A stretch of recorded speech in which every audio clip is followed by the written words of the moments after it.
Hello at welcome sa 100th episode ng Art Collection Station. So, thank you dahil sa pag-follow, sa pag-support, sa panonood nyo ng mga video. Tapos kung di pa din kayo nakapag-subscribe sa channel ko, pwede nyo i-click yung subscribe button dun sa baba. Tapos pwede nyo na din siyang i-share para dun sa mga mahilig mag-collect ng toys at saka makakita ng mga madaming toys. Pwede nyo i-share sa kanila yung channel natin. Before natin start yung review, shoutout nga pala kay Boss Silver. Pwede nyong i-check yung channel niya. May mga toy reviews din siya. Tapos may mga Switch game reviews. Lalagay ko yung link dun sa description sa baba. So yung figure na reviewin natin sa 100th episode natin, yung matagal ko nang siyang iniintay. Nung nakita ko siya dun sa post sa internet na maglalabas si ZD Toys ng Mark III na Iron Man. Tapos nakita ko yung picture. Kung gusto nyo makita yung review ko nun o yung toy news ko noon, lalagay ko yung link dun sa description dun sa baba. So, gandang-ganda ako. Parang ang hirap makapaniwala na ganun kaganda yung figure. Pero nung nakuha ko na yung figure, ganun talaga siya kaganda. Check muna natin yung box nung Mark III na Iron Man from ZD Toys. So, ibang-iba yung box nung ZD Toys. Bali, ito pala, dalawa siya. Ito separate to, yung Hall of Armors. Tapos ito yung box ni Iron Man. So, separate order siya. Ayan. So, check natin yung box nung Mark III. So, ibang-iba siya dun sa mga lumang box ng ZD Toys. Ito, ang dating niya parang social talaga. Ayan. Maganda yung box niya. Maganda yung design, yung box art. Ayan. Yung sa Iron Man na Mark III. Tapos dito sa gilid, ayan. Maganda yung metallic na, yung colors ni Iron Man. Ayan. Tapos nakasulat Iron Man. Sa top, walang nakalagay. Sa bottom, wala din. Sa kabila, Mark III. Dito sa likod, yung image ni Iron Man. Ayan. Tapos yan, Iron Man, Mark III. Yung color scheme niya, yung kagaya ng armor ni Iron Man. Dito sa baba, may barcode o may QR code. Tapos ito, hindi na Marvel na seal yung nakalagay. Ito, check nyo. Yan. Disney seal na siya ngayon. Yan. Kaya authentic talaga siya, hindi siya bootleg. Tapos pagka i-open nyo siya, yung unboxing pala nito, kung mahilig kayo sa ASRM, ilalagay ko yung link dun sa description sa baba. Pagka ino-open nyo pala yung box, di-pop siyang ganon. Tapos ang maganda, ano siya, magnetic siya. May magnet siya dito. Ito dito, may magnet siya na pagka kinlose nyo, yan o, nagla-lock into place siya. Nilagyan niya siya ng magnet. Kaya ang ganda talaga ng design ng box niya. Tapos i-open nyo, yan, ganyan yung lalagyan niya. Kaya packaging pa lang, magandang-maganda na. Yung box naman nung Hall of Armor, ayan, ano lang siya, karton lang siya.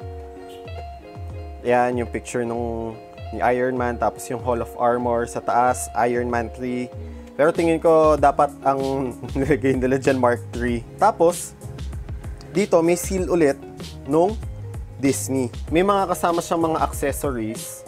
Ito, yung kasama dun sa Hall of Armor. Pang-lock siya, mamaya i-check natin. Kasi, kung madami kayong Iron Man, pwede kayong bumili ng madaming Hall of Armor. Tapos, pag dikit-dikitin nyo, may talagang Hall of Armor na kayo. Tapos may kasama siyang pang-charge ng Hall of Armor. Yan, yung USB. Tapos meron siyang 6 pairs ng hands. Iba-iba yung use niya. Tapos ito, may effect part siya. Yung sa thrusters niya. O pagka yung nagre-repulsor blast siya. So, may kasama din siyang base. Nakalagay Iron Man Mark III. Tapos maganda dun sa clamp niya. Yung may support siya sa crotch area.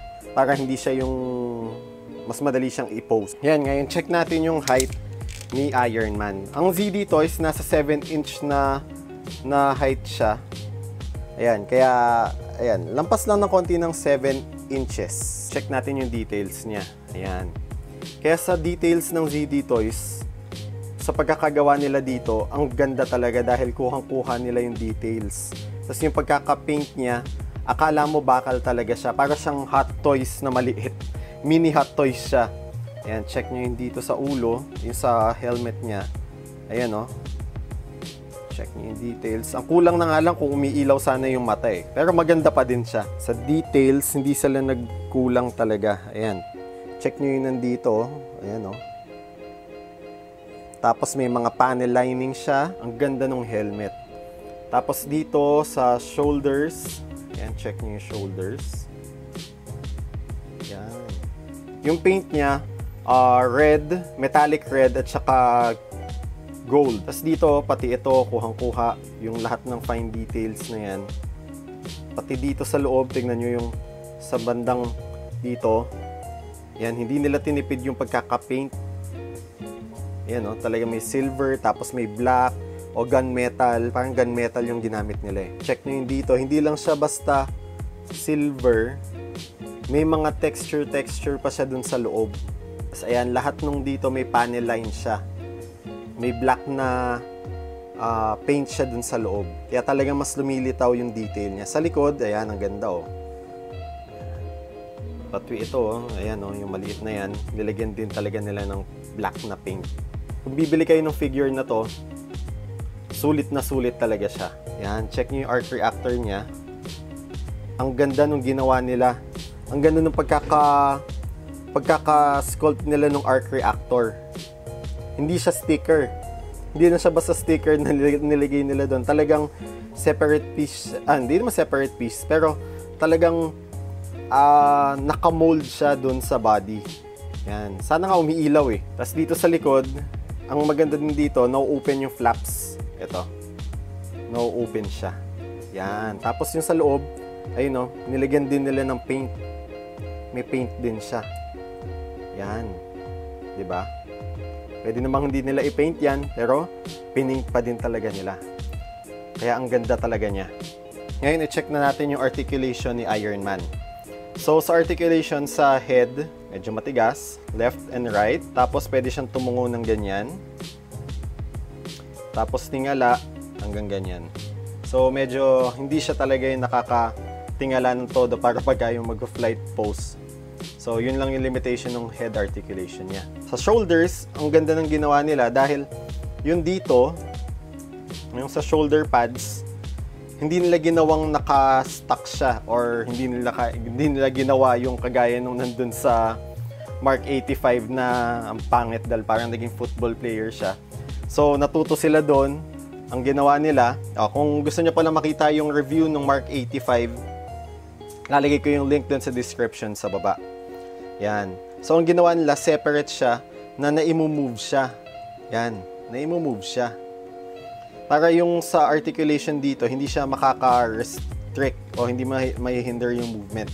So, yung shoulders, pwedeng itaas hanggang ganyan. Ball joint yung gamit nila dun sa shoulders, kaya naiikot nyo siya. Yan. Kaya mas wide yung range compared dun sa mga nauna nila na joints. Kaya big improvement talaga yung ginawa ni ZD Toys. Tapos dito, may swivel dito. Yan. Elbows is double jointed, kaya wide yung range. Tapos dito, yan, may wrist movement lang siya. Hindi siya naiaangat. Tapos sa body naman, dito siya sa torso, dito yung movement niya. Walang ab crunch. Yan. Pero okay naman yung movement, yan. Sa lower part, yung kagaya ng mga feature ng ZD Toys, yung pwede nyong ibaba siya. Yan. Pwede nyong i-pull down yung part na to.